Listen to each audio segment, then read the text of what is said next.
क्या है आयुर्वेद?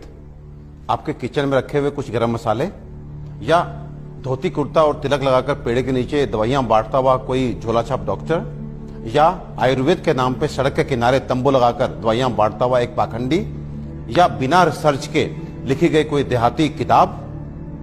अफसोस की बात है कि हम में से अधिकतर लोग यही मानते हैं और यही जानते हैं, और इसी चूक का परिणाम है कि आज हमें यह दिन देखने को मिल रहा है।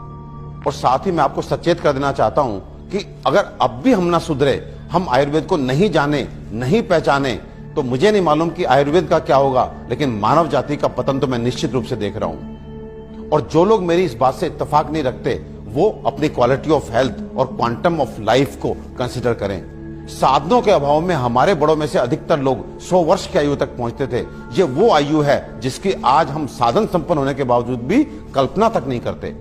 और मैं एक बात आपसे पूछना चाहता हूं कि ये जो मॉडर्न साइंस है, ये किस तरह का इलाज कर रही है? कि आपको यदि शुगर हो गया तो आप दवाई खाइए, कब तक? जिंदगी भर। आपको ब्लड प्रेशर हो गया, आप दवाई खाइए, कब तक? जिंदगी भर। आपको थायराइड हो गया, आप दवाई खाइए, कब तक? जिंदगी भर। आपकी किडनी खराब हो गई, बदल दीजिए। आपका लिवर खराब हो गया, बदल दीजिए। आपको गांठ हो गई, गांठ डालिए। ये किस तरह की चिकित्सा है? और ये चिकित्सा नहीं, ये केवल सिम्टम्स को दबाना है, क्योंकि ये बाहर से आपको नॉर्मल रीडिंग देते हैं, शुगर ठीक है, ब्लड प्रेशर ठीक है, लेकिन अंदर बीमारी अपना काम कर रही है। 15 साल बाद आपकी किडनी खराब, किससे? शुगर से, ब्लड प्रेशर से। आज का नर्वस सिस्टम खराब, आपकी आंखें खराब, आपको ये कॉम्प्लिकेशन, आपको ये कॉम्प्लिकेशन। तो ये इलाज है या एलोपैथ का काला पर्दा? अपने 20 साल के क्लिनिकल एक्सपीरियंस से आपको बता देना चाहता हूं, ये जो आयुर्वेद विज्ञान है, ये समुद्र से भी गहरा, हिमालय से भी ऊंचा ऐसा जीवन का विज्ञान है जो आपके शरीर में और मन में किसी भी अवांछित परिवर्तन के बारे में आपको न केवल जानकारी देता है, बल्कि उसे जड़ से मिटाने के लिए पुख्ता इलाज भी देता है। और मुझे एक बात समझ में नहीं आती, आप ऐसे विज्ञान को क्यों नहीं जानना चाहते जो आपको कभी शुगर, ब्लड प्रेशर, थायराइड और अनेक तरह की प्रॉब्लम्स आने ही ना दे? और यदि दुर्भाग्य से आ गई, आपके जेनेटिक कॉम्पोजिशन इस तरह का है कि आपको ये बीमारियां लग जाती हैं, तो इनसे कैसे आप बचे रहें और कैसे आप ठीक हो सकते हैं, इसके बारे में भी पुख्ता जानकारी दे।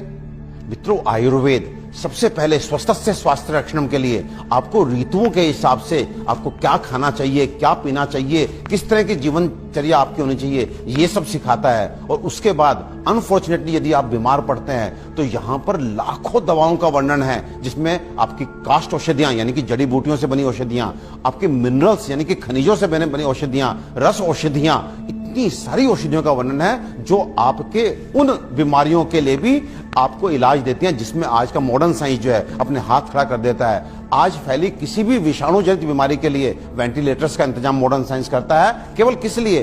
इसलिए कि वो तब तक आपको जीवित रख सके जब तक वायरस अपने आप आपको छोड़ के नहीं चला जाता। तो ये किस तरह का इलाज है? जबकि आयुर्वेदिक औषधियां ऐसी हैं जो सीधे जाके वायरस को मार के आपको बीमारी से बाहर लेके आती हैं, आपको मौत से मुके बाहर लेकर के आती हैं। तो दोस्तों, विश्वास कीजिए, अपने आयुर्वेद को मान दीजिए, सम्मान दीजिए, जानिए, पहचानिए, अपनाइए और अपने जीवन को, अपनी हेल्थ को अच्छा कीजिए।